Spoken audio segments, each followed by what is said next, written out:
Okay, we are live, people.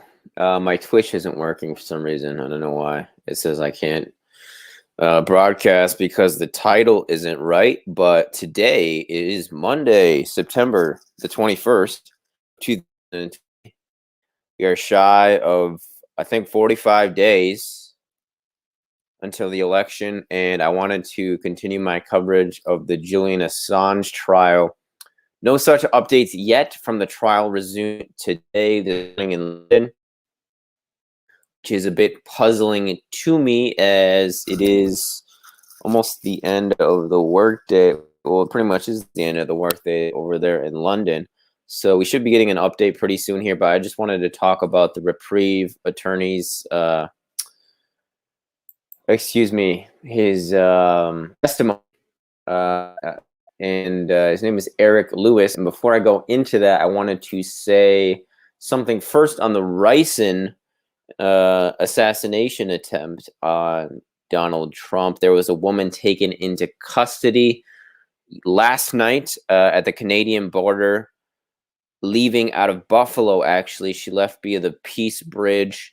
And Shrimp Zoo and myself will be going there later today to try to get some boots on the ground and talk to people over there to see what happened yesterday, because that is really big news as far as it is an assassination attempt on the president of the United States. So that's something we want to find out more about. We still don't know who the woman is who was taken into custody, but earlier this year she was arrested in Texas as well. But continuing with the Assange stuff, Eric Lewis, Julian Assange shouldn't be extradited as he would face solitary confinement in the United States. And the trial or extradition hearing was paused a couple weeks ago due to COVID-19 scare within the courtroom, but it was resumed on the 14th of September, which was just a week ago today, with witness testimony from Eric Lewis. He is a lawyer and also chairman of the board of Reprieve, who represents Guantanamo and Afghan detainees in litigation, seeking redress and accountability for torture and religious abuse while in U.S. custody. That's attorney Eric Lewis. And Lewis confirmed that before being asked to provide expert testimony on this case, he opined in the press that he believes Assange shouldn't be extradited or prosecuted. And while he handled the facts objectively in providing his witness statement, those are still his views today. In May of last year, 2019, Eric Lewis wrote, again, he's chairman of Reprieve. He said, as an American lawyer, I don't want to see Julian Assange extradited to my country. While Eric Lewis's testimony largely deals with extent of claims in the U.S. federal justice and the nation's face, he first spoke about the significance of the Trump administration deciding to prosecute Assange in contrast to the Obama administration decision not to. Echoing previous witnesses, Lewis singled out comments from then CIA Director Mike Pompeo and then U.S. Attorney General Jeff Sessions, 2017, April, evincing, which means to reveal the presence of a quality or feeling. Evinced particular zeal, did Mr. Sessions, in prosecuting Assange. Pompeo castigated WikiLeaks and Assange and declared he would be allowed no First Amendment rights, while Sessions announced that Assange's arrest was a priority of his. Lewis noted that this meant Sessions was specifically directing federal prosecutors to take another look at a case in which the Obama administration had explicitly decided not to bring charges. The fact that WikiLeaks documents would be essential in war crimes prosecutions in the International Criminal Court, or the ICC, according to attorney Eric Lewis, may also play a factor here, as President Trump, former Secretary of Defense John Bolton, and Secretary of State Mike Pompeo have all criticized the ICC. President Trump has issued an executive order on blocking property of certain persons associated with the International Criminal Court. Attorney Eric Lewis also remarked on the superseding indictment against Assange, adding 17 counts to the previous single charge. Lewis said these charges under the Espionage Act could easily have been all charged together, but separating them out in this way indicates a desire to maximize Assange's potential jail time, as each new count carries up to 10 years in prison. Now, as far as special administrative measures, Lewis spoke about the conditions Assange would likely to endure, including special administrative measures and solitary confinement. The Center for Constitutional Rights has documented the effects of SAMs, or Special Administrative Measures, in a 2017 report called The Darkest Corner: Special Administrative Measures in Extreme Isolation in the Federal Bureau of Prisons. The report says that SAMs are the darkest corner of the U.S. federal prison, combining the brutality and isolation of maximum security units with additional restrictions that deny individuals almost any connection to the human world. They prohibit prisoners who live under them from contact or communication with all but a handful of approved individuals, and impose a second gag on even those few individuals. The net effect is to shield this form of torture in our prisons from any real public scrutiny. The CCR has also written, again, the CCR is the Center for Constitutional Rights. They also wrote Solitary Confinement, Torture in U.S. Prisons, which is a report that provides background context for Lewis's testimony on solitary, which the Bureau of Prisons conceals by referring to it as administrative segregation. Lewis and the prosecution engaged in a long back and forth about how SAMs and solitary are applied, what conditions are required, whether they are arbitrary, and whether they violate the European Convention on Human Rights. Eric Lewis disagrees with the prosecution, particularly on whether the U.S. Bureau of Prisons fairly applies SAMs, S-A-M-S, and solitary, finding it extremely likely they'd be applied here due to the likely invocation of, quote, national security interests. He explained the unique difficulties presented under both SAMs and solitary in attorney-client defense preparation, particularly in a case of this magnitude. Technical issues with Lewis's video link before the lunch break and continued afterwards. The court decided to adjourn for the day to resolve them. So they resumed court the next day on the 15th of September. Let's look up comments. Funny how you come to Buffalo and the woman who sent the RICIN was caught at the Peace Bridge. Yes, we are going to go there later today, Shrimp Zoo and myself, try to figure out what's going on over there. I'm definitely going to do some more reading on the RICIN incident. Just an update, the UK TV are advertising for 20,000 police jobs again. That is very interesting. No one wants to be a cop anymore. A light civil war is happening. I'm going to keep this one up. So again, the next day was the 15th, which I'm guessing Eric Lewis testified that day as well. Yes, he did, because they did have technical issues with the video link. And Eric Lewis says that under Trump, Justice Department is prosecutorial hand of the president. And let me just show you what he looks like here. You can read along with me. There he is.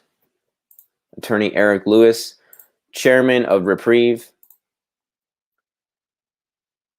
He explained that under President Trump, the Department of Justice is not an independent agency, but rather one that takes its direction from the top down. Lewis said that he isn't questioning the integrity of lower-level prosecutors, but they are taking direction from their attorney general.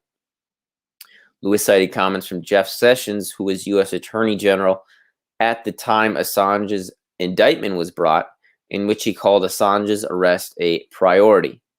The top-down approach continued under William Barr, our current Attorney General, Lewis said that, citing more than 1,000 former federal prosecutors who co-signed a statement condemning President Trump's obstruction of justice.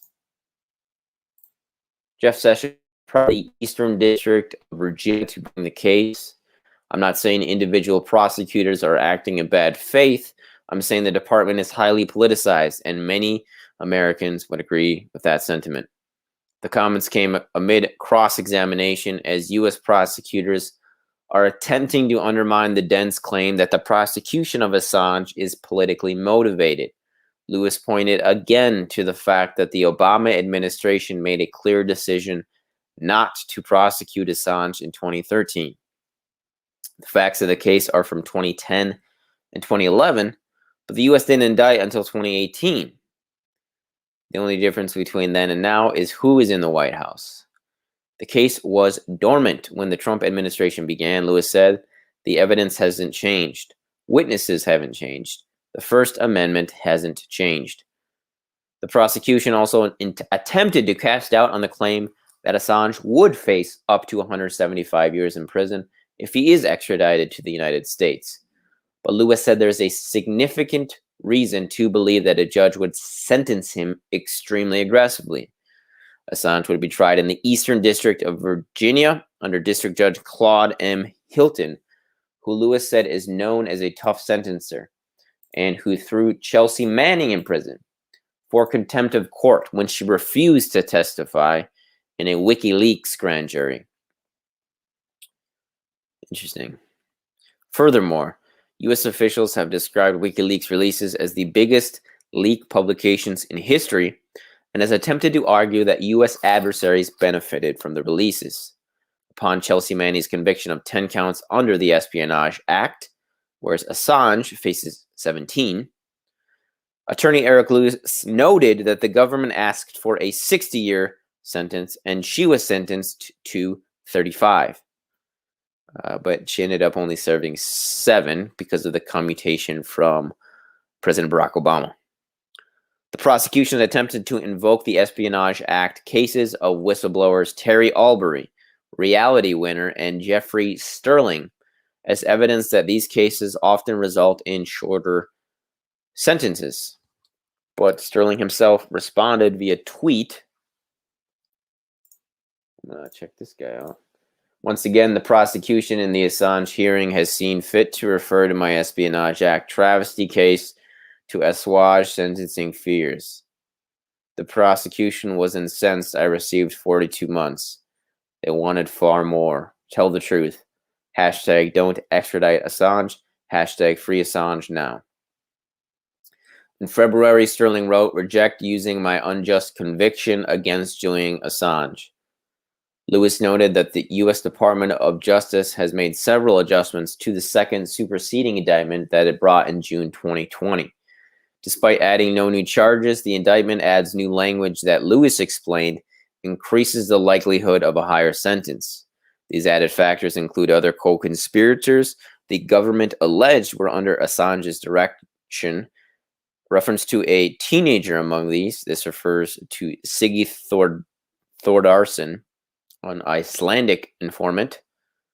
Special skills here could refer to Assange's alleged computer capabilities, and the fact that the State Department cables allegedly included names of U.S. government employees at embassies around the world.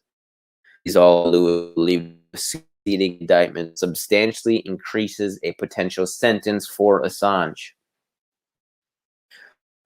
Finally, Mr. Eric Lewis, attorney and chairman of Reprieve, testified to the conditions Assange would be likely facing in a U.S. prison, both pre- and post-trial. Pre-trial, Assange would be held at the Alexandria Detention Center, and Lewis believes he would be held under both SAMs, or SAMs, which gags a defendant and permits monitoring of attorney-client communications, and the Classified Information Procedures Act, which curtails the defendant's ability to review classified documents in his and her case. That is, I would say, outrageous, is my first kind of knee-jerk response to that. Let's just break that down a little bit, unpack it. So these SAMs, which are special administrative somethings, in this case, pretrial would gag Assange and permit the government to monitor all of his communications with his lawyer. And the CIPA, or the Classified Information Procedures Act, also would apply, which curtails the defendant's ability to review classified documents in their own case. It's also highly unlikely Assange would be held in highly likely that he would be held in administrative ad seg, due to his notoriety and mental health issues. And the combination of ad seg and SAMs would be tantamount to solitary confinement and extremely dangerous to Assange's psychological health. Lewis testified that 2/3 of all incidents of suicide and self-harm among inmates take place in seg, or segregated housing. Let's hear from Tom Durkin. And here's a picture of Tom Durkin, Thomas A. Durkin, JTF, Guantanamo file, photo by Petty Officer Second Class Nat Mauger. Thank you, Nat Mauger, for that. Who Mr. Durkin also says that Assange would not get a fair shake in the United States in his eyes. And the defense called Mr. Durkin, who is a criminal defense attorney out of Chicago, Illinois, to discuss a trial against Assange and how it would play out in the U.S. if he were extradited. I don't believe he would be able to get what I would consider to be a fair trial in the U.S., Durkin said, because the case is the result of a highly politicized prosecution, CIPA restrictions, which would severely hamper the defense, and there would be huge pressure to accept a plea deal simply to avoid an exorbitant prison sentence, which is kind of the game they play, right? Durkin corroborated what several witnesses have said thus far, that the Obama administration's decision not to prosecute contrasted with Trump's administration to prosecute several years later without new evidence is clear evidence to him that the case is political. The CIPA restrictions, he said, would mean Assange would not be able to view classified documents in the case, contrary to what U.S. Assistant Attorney Gordon Kromberg argued in submissions for the prosecution. As for the pressure for a plea deal, Durkin testified that there is a built-in incentive to take a plea, and that a timely guilty plea automatically takes a sentence down a level within sentencing guidelines, which Durkin referred to as draconian. This is commonly referred to as a trial tax, meaning defendants are punished for taking their own cases to trial rather than pleading ahead of time. Durkin said that the prosecution appears to argue that Assange is more liable than Chelsea Manning, indicating that the government would seek a longer sentence than the 60 years it sought for Manning. Furthermore, Durkin testified that any plea deal would require, quote, full cooperation, meaning the government would very likely require Julian Assange to reveal sources in order to obtain a plea agreement. Which, he's just never going to do that. They already offered him a full pardon for his sources.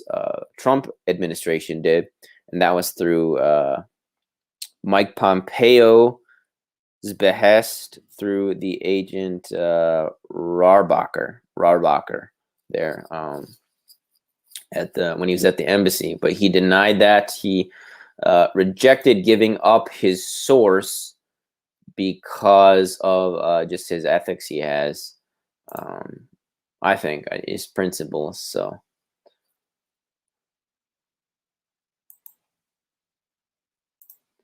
that was day 6 and day 5, Assange defense journalism under attack. I'm checking right now if, this stuff is updated as far as today. Again, this website is assangedefense.org if you want to check it out. So no update yet from the hearings today. But let's just check out some of the media. Obviously there was the Joe Rogan, Ed Snowden interview that I watched a couple days ago. I actually haven't finished it yet, but I did mention it in our chat with Paul Cottrell and Shrimp yesterday. Pulitzer Prize winner Glenn Greenwald also called on Trump to pardon Assange. Glenn Greenwald is an attorney and winner of the Pulitzer Prize for his work on the NSA surveillance programs. He says that Trump should use his pardoning power to end the abusive prosecution of Julian Assange. He argues that they're punishing him for informing the public about things that they have the right to know about. And I mentioned, of course, that the hearings were postponed temporarily on the 10th of September due to COVID-19. Of course, they have been resumed since then. Also on the team for Assange are Noam Chomsky and Alice Walker. Assange faces extradition to the U.S. because he published incontrovertible proof of war crimes and abuses in Iraq and Afghanistan, which embarrassed the most powerful nation on earth, according to whistleblower Chelsea Manning.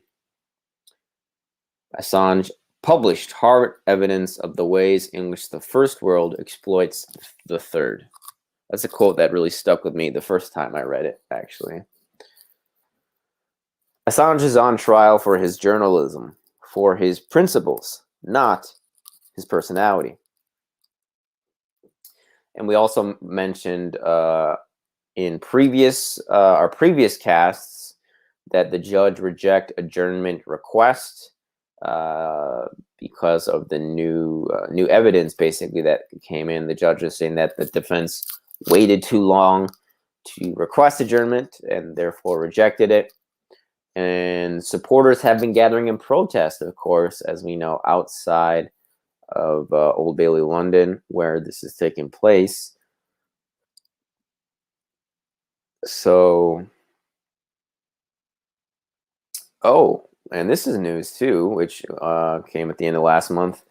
Attorney General William Barr has replaced career national security Brad Weigman, who is the Deputy Assistant Attorney General with the Office of Law and Policy.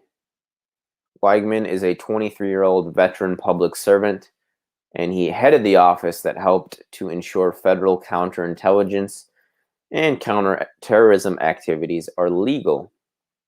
He was replaced by 36-year-old, that's pretty young, Kellen Dwyer, a political appointee and cybercrimes prosecutor who made international headlines in 2018 for inadvertently revealing a sealed indictment against Julian Assange.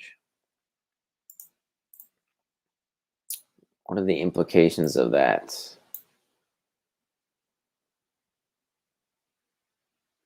A little-known office in the Justice Department has lost its longtime chief.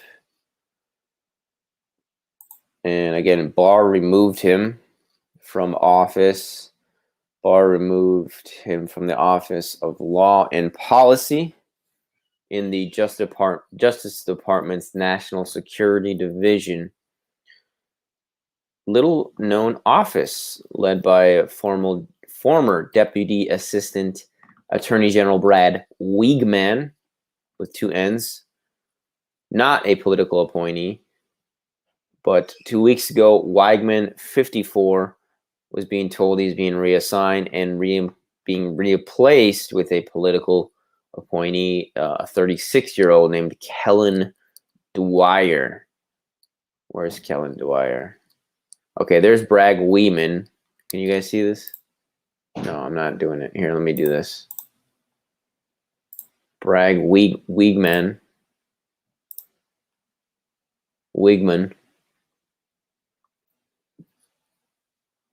And he was replaced by Kellen Dwyer. No pictures of Kellen Dwyer thus far.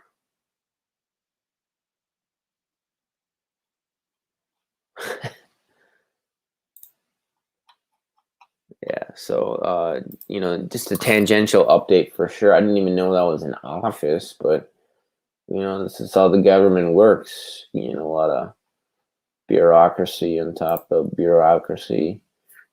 Just multiple bureaucracies that are webbing over each other, next to each other, linked tangentially as well. So,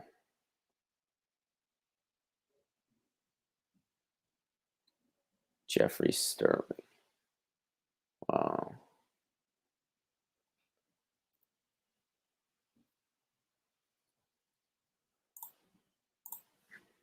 Just let's check out the comments here. Manning came to Assange, not the other way around. Post this on Trump account. Okay. Nate Bice. Trump praised WikiLeaks 16 times during his campaign. Put it in his face. Never nice. Spell Brad Weigman. Yeah, I think it's actually Weigman. Let me just do this. I'll just do a little copy and paste. Weigman with 2 N's. Put it in the comments here.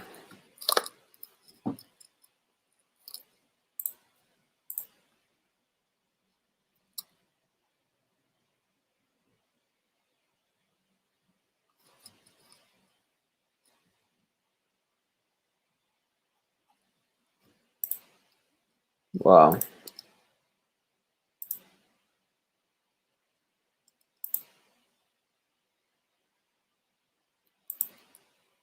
Man, there's just unlimited possibilities here, people.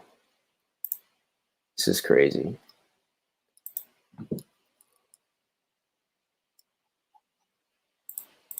So I'm going to check again, see if there's any updates from today in London.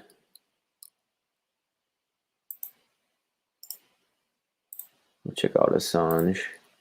Defense.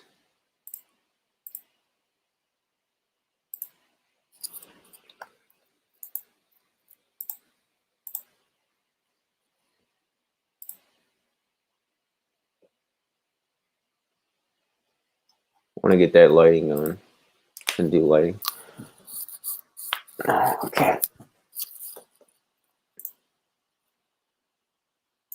And we went over the supporters the other day. A lot of big names here. Alice Walker, Noam Chomsky, Daniel Ellsberg, Oliver Stone, Andres Manuel Lopez Obrador, AMLO, President of Mexico, Thomas Drake, Ed Snowden, just a few. Jeremy Corbyn, a few of the big names that are supporting Mr. Assange. Again, no updates yet from London. So let's leave it at that for now here, people. I'll do another broadcast pretty soon. Here, I got a question. FN 509 or Glock 19? Well, I think FN is Belgium, right? It's Belgian. And Glock is American, so that's already, I like to go American, but if I can. But let me just do a quick reading on these. So you got a semi-automatic pistol, FN 509. Belgian. FN is Belgian, but it looks like it's made by FN America. Polymer frame striker fired semi-automatic. Oh, it's made in Columbia, South Carolina. Even though it's owned by FN. There's no picture of this. I actually don't know much about these weapons, Mr. Sir, but I don't know. Like, I know people, like Glock has quite a loyal following. So I've always liked the look of Glocks. They look really Jason Bourne-ish, But I don't know, man. The FN looks pretty nice too. I'd have to shoot both of them, do some reading before I'd say. But yeah, I want to get more into reading about guns so I know what I'm talking about. Oh, and Glock is actually headquartered in Austria. I did not know that.